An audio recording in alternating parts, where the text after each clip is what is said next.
and welcome to Skin Interviews. Thank you for watching. Thank you for following along on our journey. I'm one of your two hosts. My name is George Scandalis, and this guy is Nathan Strong. You almost sound like you weren't sure who you were there. Well, it's been a tough day. Why? Kids, isolation,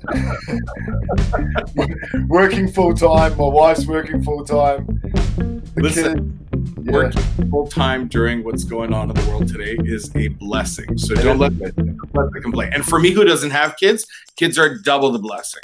That is true. That is true. So you're not allowed to bitch yet. You're not allowed to whine, not allowed to bitch. So I'm super excited about today's show.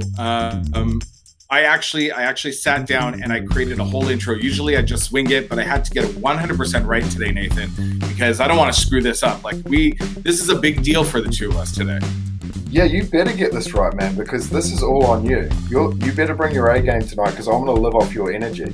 All right. Got my brows on. My skin better look good, because our guest today is a board-certified dermatologist who specializes in cosmetic and laser dermatology. She is a clinical associate professor of dermatology at the New York University Langone Medical Centers, where she was presented with the award for dedication and excellence in the teaching of dermatology. She is a highly respected and sought-after media personality in the area of cosmetic dermatology. She also lectures regularly, internationally, both to her peers and to the public on the latest advances in aesthetic techniques. She has written and spoken extensively in this area and is a frequent guest speaker or expert on Good Morning America, The View, Dr. Oz, and has had several appearances on 2020, including a Barbara Walters special on rejuvenation. You've definitely seen her on CNN, The Today Show, Wendy Williams, Rachel Ray, The Doctors, Bethany, and other television and news internet events. And today, and I don't know why, probably because she's a kind-hearted soul, you get to see her on Skinterviews by Nathan and George. Without further ado, please welcome Dr. Doris Day. Wow. All right, we're done. I don't think I'm going to say anything after all that. Why ruin it? I think I'm gonna have to take two because I'm blushing. I'm actually blushing. This is what do we do for heat in the face, doctor? Is that what we just enjoy the moment. This was so kind of you. That's a beautiful introduction. Thank you. Thank you so much for being here. I mean, listening to just that introduction and some of the stuff that I've read in your bio, you are an exceptionally busy woman and you are living in New York City, and we all know what's going on there. We're going to touch on that in the interview today. The fact that you were kind enough to find the time to do this today speaks volumes of your character and your professionalism. And today we all want to get to know you. Thank you. Professional, not just what you do, but we really want to get to know you today. And we want to thank you. Thank you for being here. Thank you so much for having me. It's really, truly my pleasure, my honor. Thank you. Awesome. Well, let's get right into things. We're going to go right back now. And I want to know, was Doris Day your name given at birth? Is that your full name? Well, yeah, Doris, no, it's not exactly right. So Doris is my birth name because my parents loved Doris Day, but Day wasn't my last name. My parents were from Iran, and when they came here right before I was born, actually, and so my dad, when he was taking his medical boards, they broke up his last name from Barshan Day to from Barshan Day to Barshan Day. So I became Doris Day that way. He legally changed her name. So it's kind of named after her on purpose, but by accident. So my dad was so proud to be an all-American dad of an all-American girl named Doris Day. He just loved being American, and he loved having a daughter named Doris Day. So he really wanted me to be a boy. So this was like the best compromise. It's funny you say that. My father has a similar story. So when my father immigrated to the United States, his last name was Skandalakis. And wow. Greek, huh? Very Greek, and with a K. And he really wanted, when he went to the University of Massachusetts, he really wanted a name that sounded more American because he was so proud to live there. And he made it Scandalis. And that's how I always get it Scandalous, and people think it's a stage name. And I joke with Nathan, I say if it was a stage name, it would be Skindalous. But so that's how we got our last name. So were you born in the United States? I was born here, and my dad always said, "You're an American. You're born in America, you're American." But after I was born, we went back. My sister was born there, then they came here, and we've been here since basically I was 2. So, yeah, I'm pretty much of an all-American girl, but first generation American. So that's really nice. I mean, America is really a melting pot, and we are built on immigrants. And to have that heritage, which is such a rich, beautiful heritage. I grew up with Persian music, Persian food, and a really strong sense of family. I still live in the same building I grew up in. My mom is still here in the same apartment I grew up in. I'm 2 floors above the same apartment, slightly different layout because we did some renovations. But in the way that I grew up is family stays close. And as you get older and you grow up, you still stay close. It's not the idea of like getting up, moving away, and being independent doesn't mean being away from family. It actually means keeping family close, but those ties are so powerful and so important and helpful. Of course. Did you grow up speaking Farsi or English? My parents only spoke English with me, so I grew up speaking English, but they spoke Farsi to each other so that I wouldn't understand what they're saying. So of course I learned it, and I also grew up speaking French, so it was really trilingual in many ways, and that's been kind of helpful. Also, listening to Persian music and marrying a man who's Persian has helped me also keep that language and that personality, that ethic really strong. And I love that. I love my heritage and I love being American.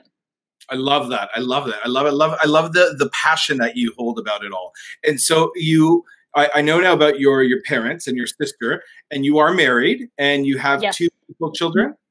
2 children. Yes. 2 children. So this is my daughter here. My son was away for a lot of these pictures. He was in school. He went to Hopkins undergrad, and then he lives in DC now. He's in graduate school there. So he doesn't get home as often as I would like, but so I don't have his pictures up, but they are on my social media. So my children are 2 years apart, and fortunately they're best friends, which I really love. I love having that closeness, and they're also close with their cousins. My daughter's in medical school. She's a second year medical student at Downstate, where I went to medical school. Amazing. Congratulations. Thank Proud, you. proud mom. Yes. Yes. So talking about school, talk to us a little bit about your elementary school days, schools you went to, and maybe some teachers that were very influential in your life growing up. I went to the United Nations school, and my dad was a doctor here in New York, but he really wanted us to have an international setting for growing up. So we went to the United Nations International School. I was there as a lifer. My brother and sister were there till middle school. Then they went off to good public schools in the city, but I was in that middle ground, so I stayed at that school from kindergarten through 12th grade. And it was kind of interesting because no one really spoke English as a first language, and I learned Swahili and all these exotic languages because I had so many friends from all over the world. And that was really fun. We studied the baccalaureate as opposed to a lot of the regents and other exams that they took here in America, because so many of the kids went off to schools back in their own countries when they graduated. And to this day, a lot of us are still very close, and we keep in touch now on Facebook and Instagram. And it's nice to kind of see how much we still have in common, even though we're spread out all over the world, and how much commonality there is to kids. You see them posing, our children posing in those same kind of poses that children have, and how there is a universality to a lot of our experience. And now we're seeing that with COVID, unfortunately, that the world is a lot flatter than we realized.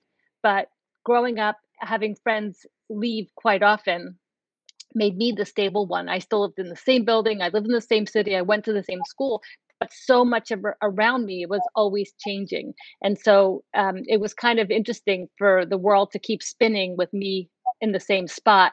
And maybe that's part of why now as a grown up, I love traveling so much.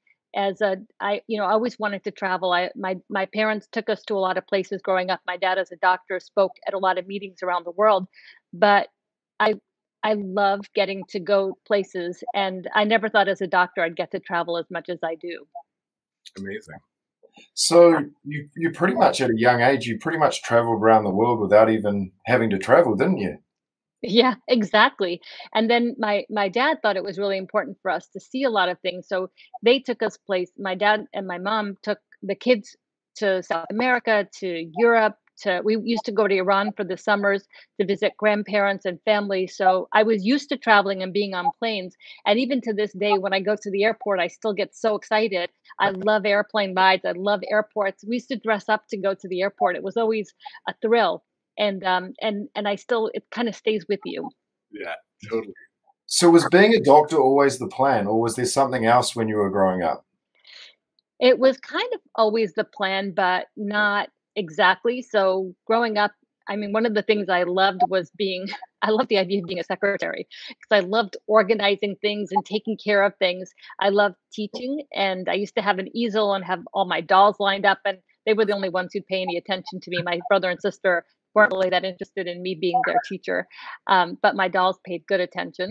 And I loved cars. I had a whole car collection growing up, so I was very much of a tomboy, and I had a whole bunch of different ideas in my head. I wanted to be an architect for a while, and my career ideas would change. In college, I had a great English teacher in high school. So in college, I ended up being an English major, and I studied a lot of literature and philosophy, which was really helpful for me in my life because my sister sadly died of cancer towards the end of my high school years, and we were very close. We were best friends, and it was hard because culturally also we just didn't talk about it at Mm. home when she passed. So it was a lot for me to deal with, and studying literature and philosophy was very healing for me. And at some point I just sort of hit rock bottom and realized that just being sad about this whole thing was the way I was managing it wasn't helpful. And at that point I decided that I wanted to go into medicine because I figured if I could understand what happened, it wouldn't feel so bad. And also if I could have an impact so other people wouldn't quite suffer in the same way, that I would talk about hospice care and about the family unit and really try to make sure that I minimize suffering and pain where I could in my own way. That sort of drove me. So I ended up doing my pre-med after college. And then when I had that gap year, I found this great journalism program at NYU that was separate from their medical school. It was a science and environmental reporting program. So I only did medical writing. And I really wanted to write about that experience, my sister's experience, all the things, the horrible things that I thought she went through that I thought people needed to know about. And it was kind of my way of trying to honor her and honor the life that she lived because it was so full and it was just so rich and it was so meaningful that this was kind of my way of being able to tell those stories. And as it turned out, those were in the early days of HIV. So I covered a lot of dermatology meetings and a lot of Kaposi sarcoma and things that were skin related that were signs of HIV. And so I learned about dermatology. And then when I went to medical school, then I already knew about derm. And as I studied everything, I realized that dermatology was where I wanted to be. Okay. So sorry to hear about your sister. I can kind of relate to that because my mother also lost her sister at a young age. She was only 17 years old, and I see how that affects my mother Yeah, on a daily basis, right? And it's obviously a it very doesn't go away. yes. Yeah. And but speaking of family, and let's talk about your dad because you speak so passionate about him, and I love it. Like your eyes light up when you speak about your dad. Um, Obviously, he's one of your heroes. And were there any other heroes that you had growing up as a young child? Um, it's interesting. You don't think about them as your heroes. You have complicated relationships. My dad was very strong, and in that culture, your way of showing love is sort of by demanding things of your children. So it's always wanting to please your parents and wanting to be enough for them. And when you've lost a sibling, you feel like you're making up for the one that's not there anymore either, right? So there was a lot of pressure growing up, and I felt a lot of times I was disappointing. I mean, trying to decide on a career, graduating college, not having a clear path, and then sort of doing pre med, but then going off to journalism school, which made my dad very unhappy. He wanted me to go right to medical school. And I remember him telling me that was the biggest mistake of my life. And making those decisions around what he wanted for me was challenging, right? It was sort of trying to assert myself around also wanting to please my dad. But I did what I wanted. I realized, I guess I learned the hard way. I'm a strong person, and I felt that that was what I wanted. So I did follow my own kind of zigzag path, and my mom was also a very powerful force because she was very creative and came here with, sort of leaving her family. My parents met and married very like within 10 days, like and she came to America. So for her, it was starting over. Having 3 kids in 3 years was challenging. So watching her go through everything she did, and watching her go through losing a child, which is the most incredible, horrific experience, um, and how she persevered through that and was still such a creative and positive force. And she still is. She's 87, which don't tell anyone I said that. She she still walks miles and miles in a day and is an artist and a painter and just a really positive force. So I guess for me it's been family. Music was also really powerful for me. In those years it was David Bowie, Led Zeppelin, Aerosmith, so much music, I love Grateful Dead. All those singers and songs were very supportive. Like they spoke to the things I was going through. And when I hear that music today, it helps give me energy and force. Um, so yeah, I guess it's not exactly a hero. It takes a village. So I had a lot of villagers helping to get me through things. I love that you're a bit of a rocker. You're those names you named is pretty much my Spotify list. So that's awesome. Awesome. Yeah, yeah. So tell me a funny story or something you've got up your sleeve from growing up or maybe your university years. So a funny story, I'm trying to think of a funny story. My university years weren't that funny. It was more survival. Um, but I'll have to come up with a funny story. I should have prepared better for funny. Something will come to me We can as come we back talk. to that. I'll I'll let come you back to take it funny. over. Let's take you back before your university days. Teenage Doris Day. Who was your first love? My first love was this boy. Well, my first love was Marco when I was in second grade. Okay, that's a funny story because I guess I was more precocious than I realized, but he was the cutest thing ever. And one day I was like doing something and I spun around and then I just hit him right in the face.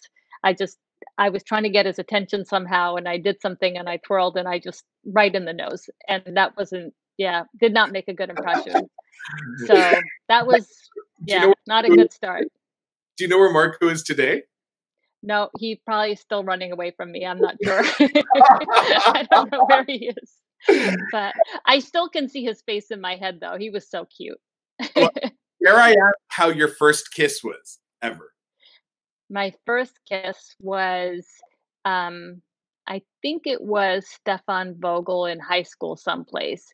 And we still kept in touch. He's in Sweden. He was married to, has 2 children, and super nice guy.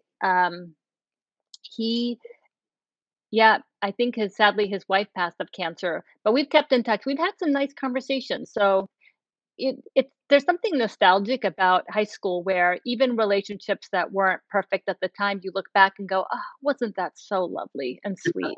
It's like they can do no wrong anymore. We're all grown up and we have that backwards looking perspective. So Right. yeah, he still plays guitar. Just really nice guy. Yeah. Amazing. Did you have a celebrity crush? Like somebody you were like, I mean, you are around celebrities all the time. You're a celebrity yourself, so it's easy of me to ask. But I mean, do you go gaga for Beyonce like I do, or was there somebody growing up that was just like you can't get enough of? Well, I was gonna marry Tom Hanks for sure. So yeah, it was definitely Tom Hanks. He was amazing back then and I was destined to marry him.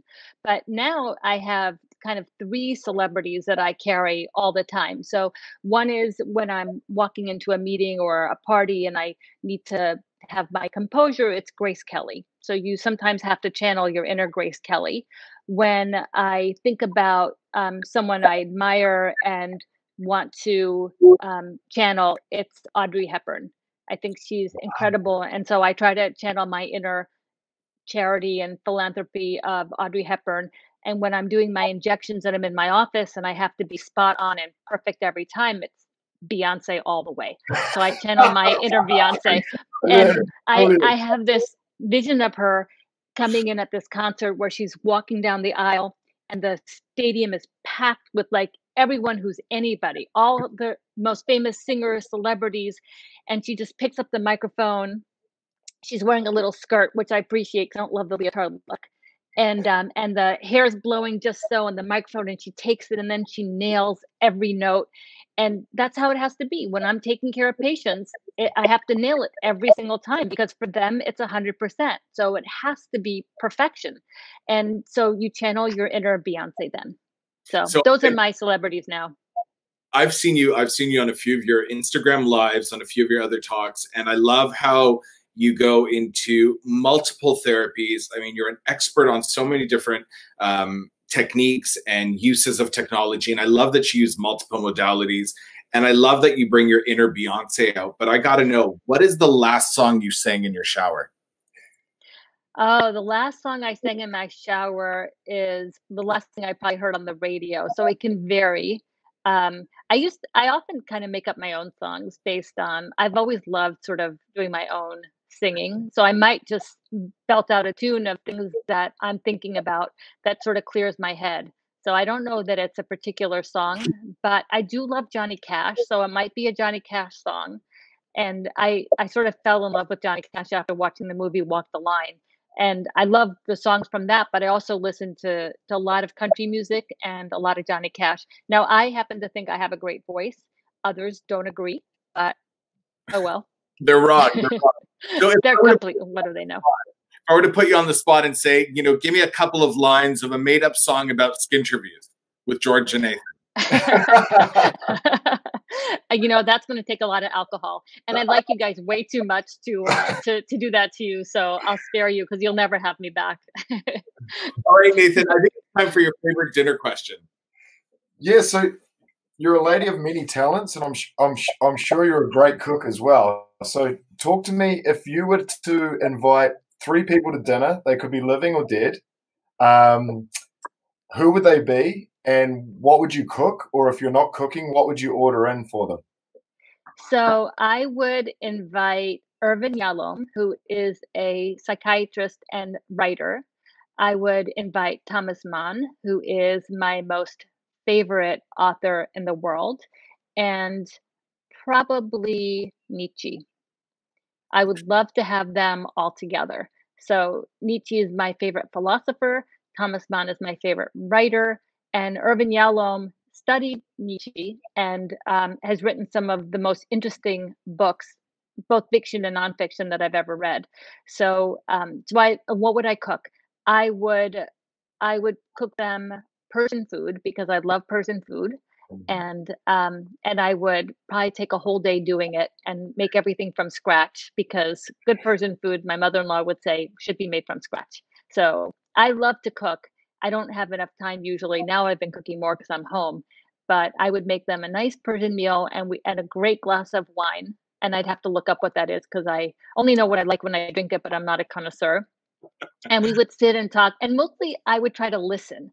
I would sort of throw a conversation out there and then just try to absorb what they were saying and hopefully record it because I'd probably want to watch it 1,000 times over. It's funny you say that, actually, because talking about recording, I recently asked somebody in one of our Skinterviews the exact same question about dinner, and I want to show you what they have to say. Do you mind if we go to it? I'd love to. Go ahead, Nathan. Okay. Well, number 2, I know who number 2 would be, and Okay. it would be Dr. Doris Day, who's a dermatologist out of New York. Okay. So I've recently connected with her. I saw her at a couple talks at some conferences, and I met her and her husband, and she's an amazing dermatologist out of New York. And she's been kind of like a tiny little bit of a mentor to me, and kind of have like a secret crush on her. She's like amazing and sophisticated and smart and like really successful in her field, which is dermatology. And actually during this quarantine, I started reading. And one of the books that had been on my night table piling up forever was a book that she had written called Beyond Beautiful.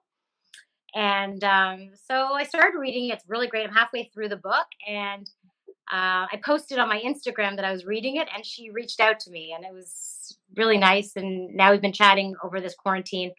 And so I hope to see her in New York when this is all over and done. All right. Who do you nominate for us to interview next? Oh, okay. What are the parameters? Anybody. Anyone that you think would be great on the show, yeah. Who would be great? Can you get us Doris Day? No, I don't think I can. She was just on Kelly and Ryan. Who are they? Calling Kelly and Regis before. No, I was calling Kathy and Regis before. So I'm really dating myself. But Kelly and Ryan, she was just on. So I don't. No offense, not yet. Maybe when you're huge. Wow. So that's amazing. Today I'm walking around feeling huge, and it's not from the weight gain from all the quarantine eating, but I'm feeling pretty huge. And there was no way I would be able to do this interview without bringing Romy on the show, because she would have killed me. But I wanted to prove to her that that Nathan was huge. So bring Romy in, Nathan. Bring her into the studio here. Hi, Romy. Hi, guys. Hi, Dr. Day. Hi. Oh, my God. You're amazing. That was the sweetest. Wow. You should have. My heart is full. Oh, my God. I'm so embarrassed. Meanwhile, you're so beautiful. Dr. Day, say something so about Romy. nice. The girl crush is mutual. Yeah. Now we have to do this from New York. You should all come over, and we'll go out in New York. Can't wait. How are you? So good. Just waiting to reopen and sort of get back into life again. So, Romy, you wanted to ask some questions, and I know you wouldn't want me asking them. You wanted to ask them yourself. Now, we were talking today about New York City. I'm a huge fan. I used to live in New York as well.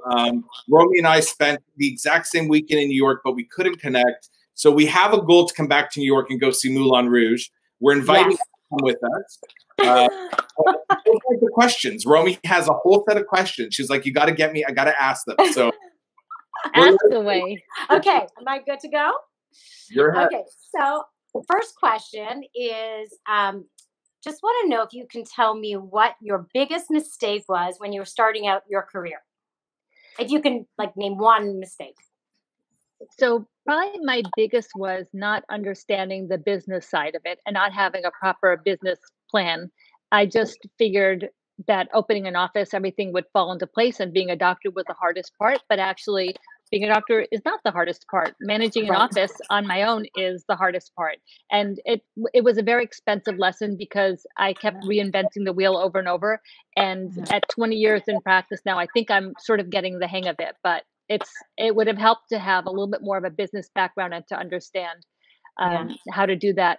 So I would say, think about every single step of what it means to have an office, and ask a lot of questions of your staff, because who you hire is really, really important.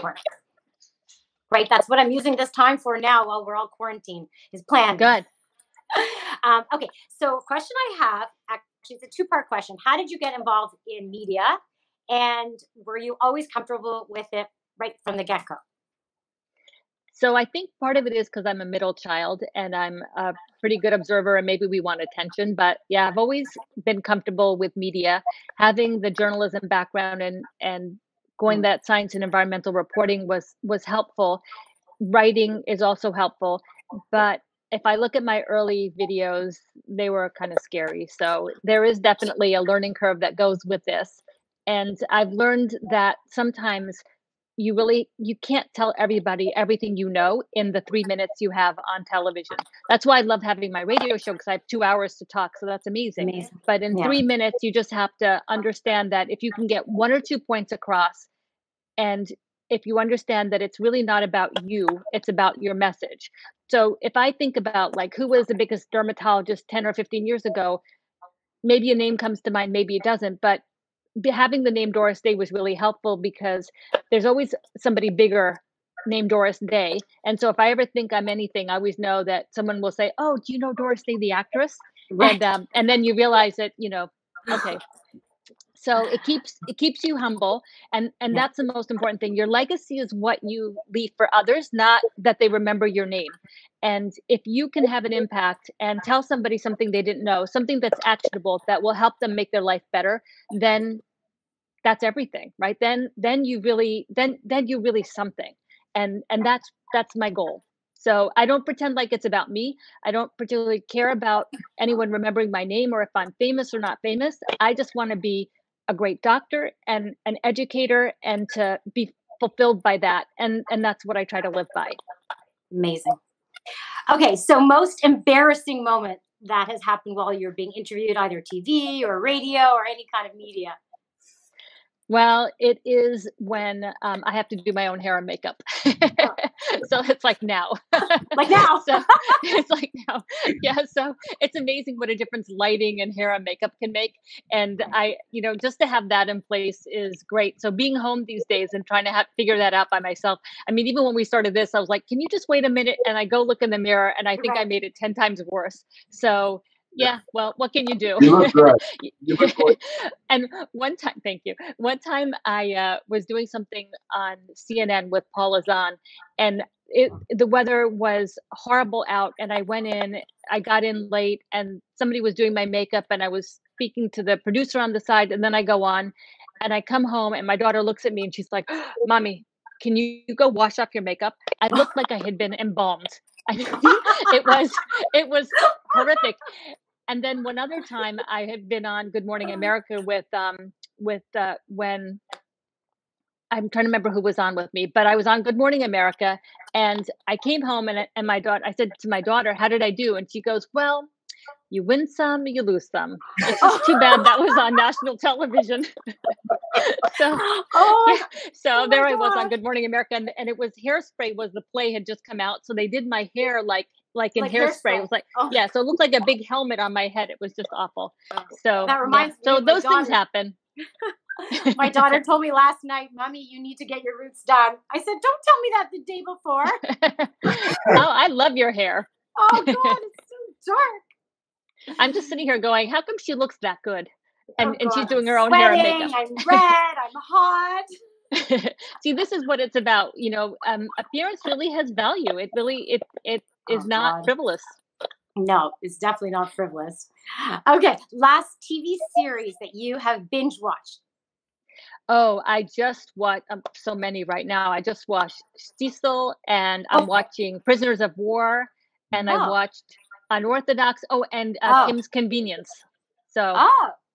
Okay. In between. And I also just read a book. I recommend them all. And I just finished a really good book, and I read it. It was so good. I read it in a day. It's Where the Crawdads Sing. That was really good. It's actually a book about loneliness. So it's a good time to read it. Wow. That was beautifully written. I like reading well-written books. You're the best. Thank you. You're the best. Well, I actually wrote the whole thing myself. Love it. You have a question to ask her about the book, right, Romy? Oh, yeah. You want me to ask the question about book? Well, yeah. Okay. Well, I have a couple other questions first. Can I ask my other questions first? They're really urgent questions. This is all for you. Okay. Dr. Day, you live in New York, which is like my favorite city in the world, and I just love it. So tell me your favorite takeout restaurant or place to get food from, and the first restaurant you'll go to when this quarantine is over. Well, my favorite Persian takeout, which is one of our most favorite restaurants, is called Raval, and it's on 30th and 5th. It is the best Persian food we've had. They cater our engagement party, my daughter's my anniversary party, my daughter's engagement party, and they're just amazing. The food is delicious. And then our favorite kind of hole in the wall is called Curry in a Hurry. We love Indian food, and they have the best Indian food. Yeah. Okay, so George, good. we're going there on our next New York trip. Oh yeah, it's worth it. Oh, sorry, Nathan, you too. I love Moulin Rouge. Are we Fine, you can all go. We're all going to Moulin Rouge. Yeah. Come on in. Okay. My last question regarding the book is there is a part in the book that I am dying to ask you about. Never thought I'd have the opportunity. The exercise where you're lifting your ears. Oh yeah, that's I have best. tried I do that all mirror. the time.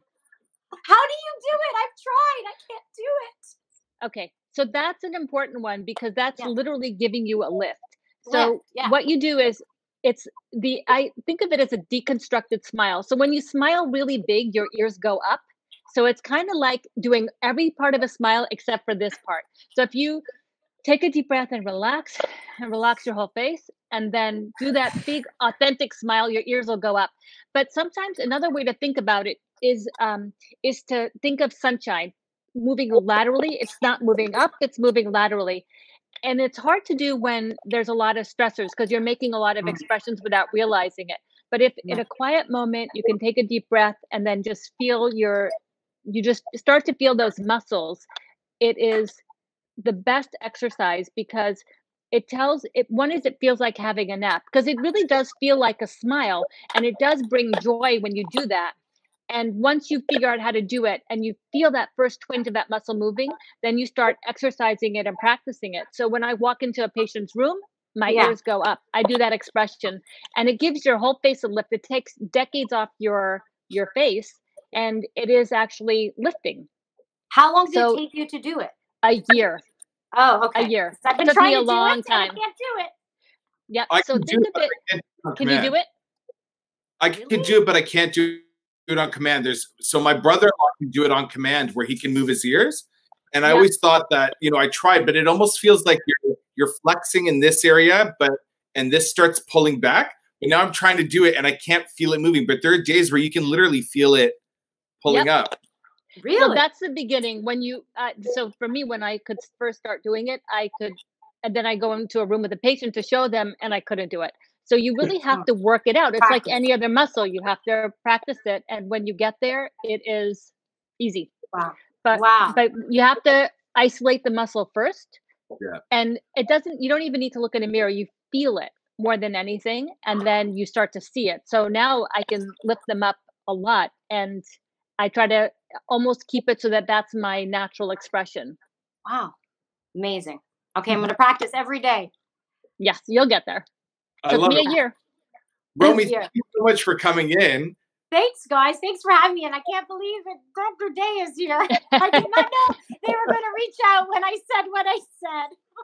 That was so sweet. And I love getting to meet you this way. I hope to get to give you a hug in person soon. Thank you so much. It's awesome.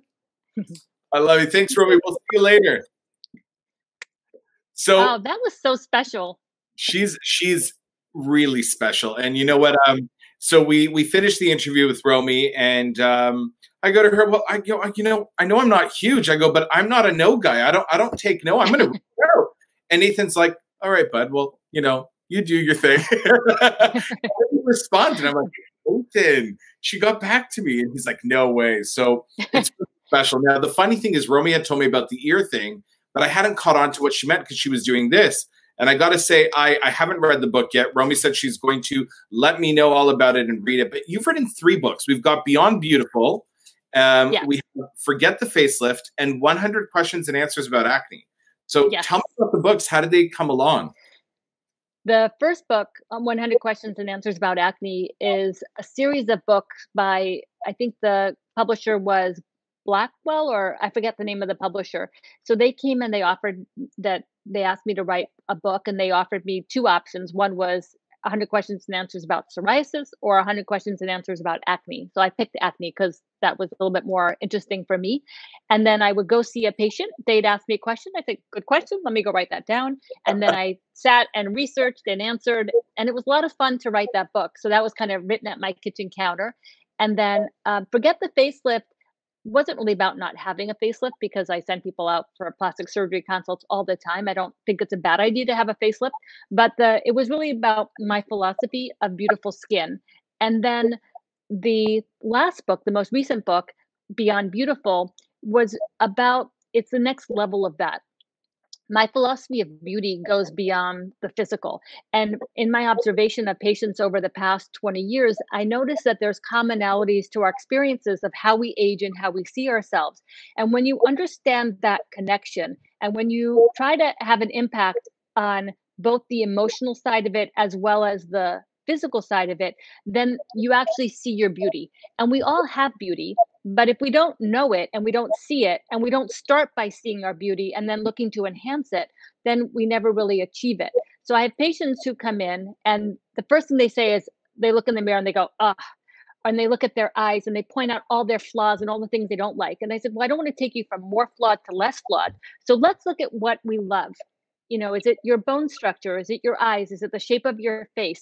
Is it your hair? So we find their best aspects and we allow them to see what they love about themselves as the first thing that they see. And then we talk about how we can celebrate and enhance those features. And sometimes it means not even doing a treatment at all. It means simply helping them see what they already have, because many people don't need treatments and they're afraid of losing their beauty, and they do things so that they don't lose their beauty and they ruin it in the process. So I try to make that connection. And when somebody has hair loss versus a rash around the eyes, or a particular issue that they see, there's a reason for it. And when we address that in terms of stressors and lifestyle and a whole bunch of things, then we really have longer lasting and more impactful results. So that's the book. I'm just gonna step in for a quick sec, because I've written a book before and I know what publishers can be like. It was Jones and Bartlett Publishers for the Jones and Bartlett. Thank you. Yes, Jones and Bartlett. Get in some hot water with the publisher. So I know what. And the second one was Avery, and the third one was Hachette. That's right. See, there you go. Yeah. Nathan, I know you're dying to ask all your questions there. You've been quiet. I've been taking over here, so I'm going to let you go in there. I'm a little bit starstruck, to be honest. This is amazing. But you talked a little bit about it with Romy, the business side of things. But I want to talk about your profession and maybe the way others see your profession. What's one thing in your profession that you wished everyone knew about? Well, one of the things, my dad wanted me to become a dermatologist because he thought the life was so much easier. And I think there's a misperception about what it means to be a dermatologist and what it is that we really do, whether it's medical or aesthetic dermatology.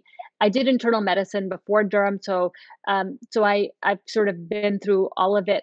And I would say that dermatology is one of the most comprehensive specialties there is, because everything ultimately can affect the skin, whether it's heart disease, liver disease, cancer, depression, or mental issues.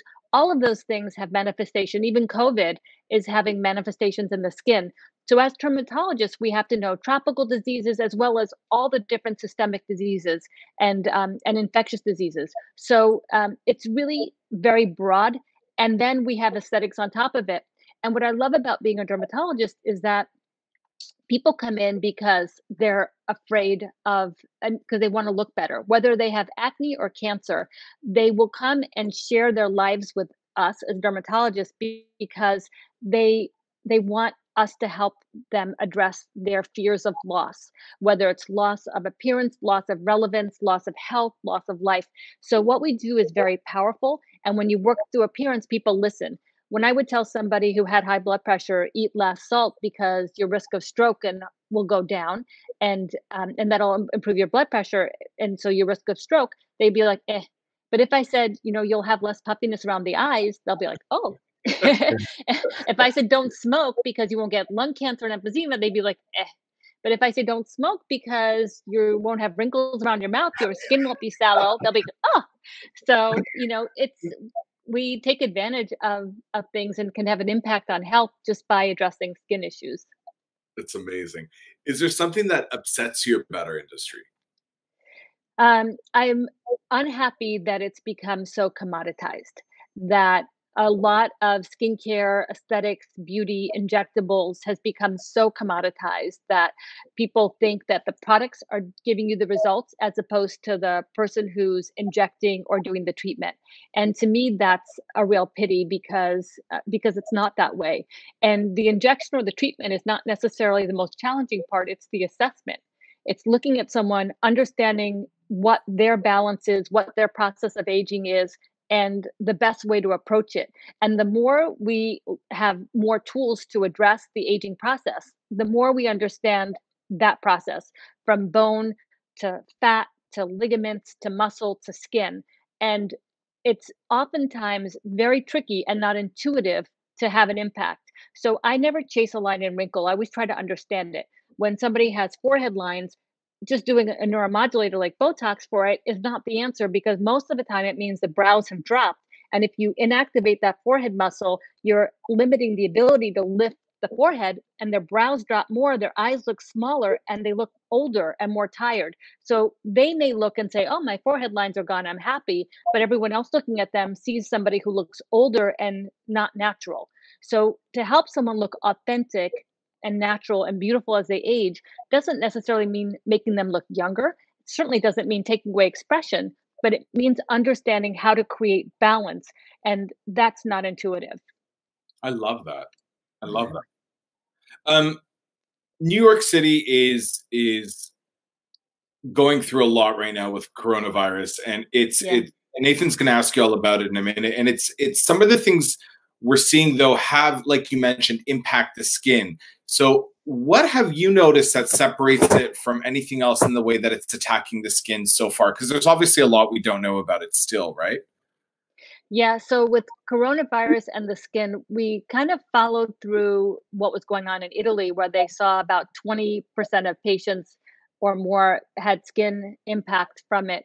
Here, we're seeing mostly the extremities where they're having what we call COVID toes, and that's a problem probably of the vasculature. So it's not a direct problem of coronavirus, it's a reaction of our immune system to coronavirus, where there may be an effect on blood vessels and the thickness of the blood itself, coagulopathies. So Mhm. and so you see it in the extremities first, and the fingers and the toes. So we're seeing discoloration in the fingers and the toes. We're seeing some hive-like reactions and some blotchy redness of the hands and feet. But also, New York is such a packed place that I think a lot of New Yorkers have been already exposed to it, and we're kind of hopefully on the other side of it. I'm hoping. I think we may have lost George. I think. Just sorry. I'll bring him That's back okay. in. Here he comes. Hello. Here we go. Sorry, we lost him. You're back. I'm back. Don't worry. If I get lost, I'll find my way in. So talking a little bit more about COVID, we're looking at some stats beforehand in the state of New York. So 292,000 cases.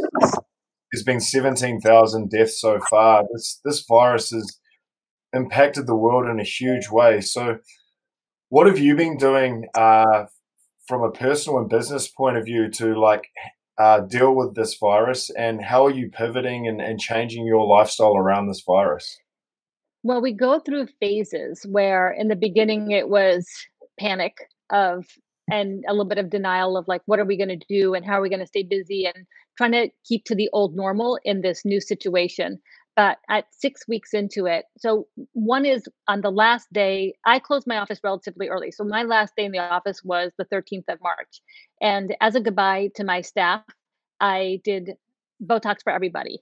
So anybody who wanted it got an aesthetic treatment in my office, my staff. And so we sort of hugged it out and said, "We'll see you soon." I made a commitment to keep them on, and so I've kept my staff working throughout, and so we've stayed close as a family, and we've stayed busy. We worked on launching our new website, and we have a newsletter going out to patients every day. We started a little bit of telemedicine, and we kind of have a different routine, but we're not sort of looking at it as ways to just stay productive and bide our time. We had so many projects we were working on in between patients and in between everything else going on, that now we had this opportunity to update all our office checklists and our protocols, and to watch all these education modules that we've been wanting to watch. So we've been kind of treating it as like school time and time to enjoy learning. My medical assistants all end up going to PA school or medical school, and so I know they're going to leave me at a year or 2 years. And my front desk, some go on to nursing school and some are with me permanently. So I have a very highly trained and educated staff that are really overqualified for the jobs they're doing. And they have been absolutely incredible through this whole experience. So I'm so proud of them.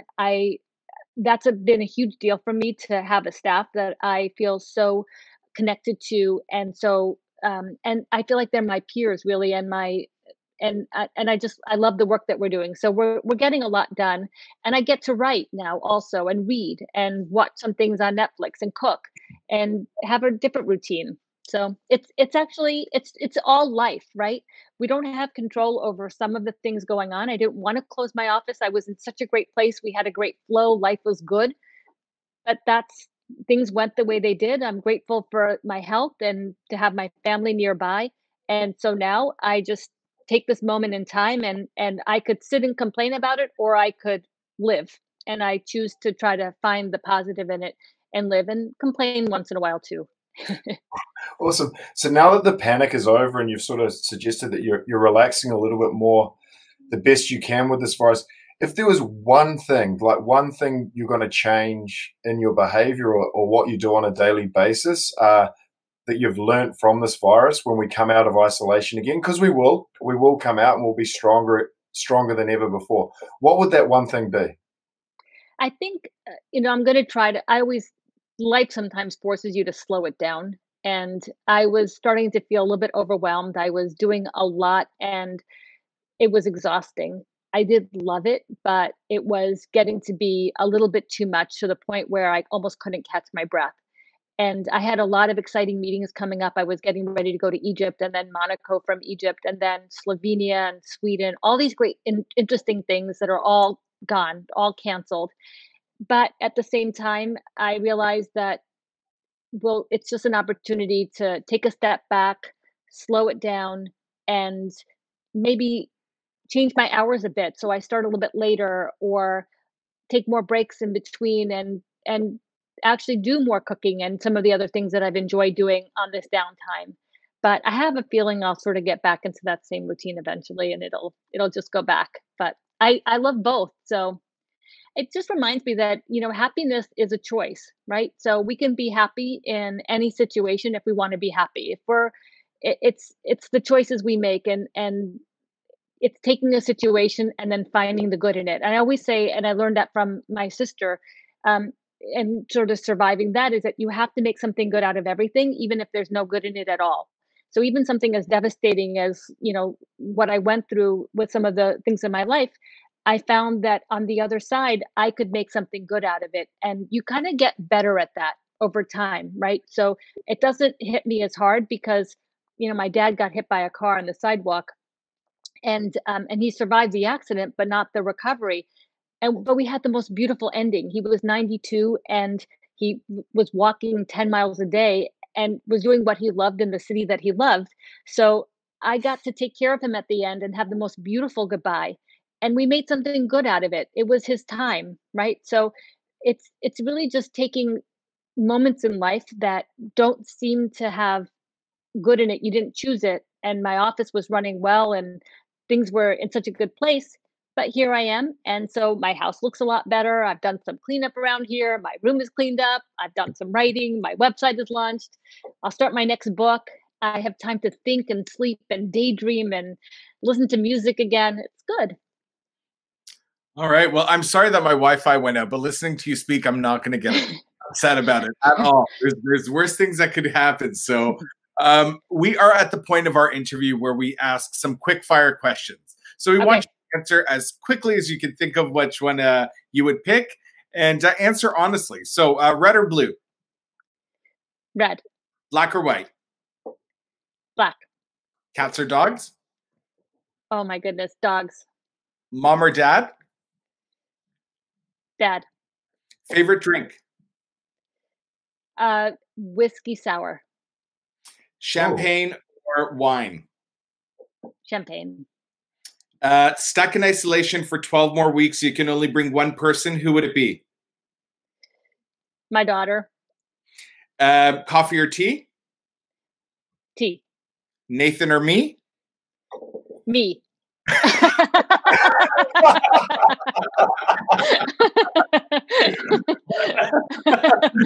I know that he was referring to me. I'm not giving you that one, George. 1 point for me. So we That always was end the totally show. unfair.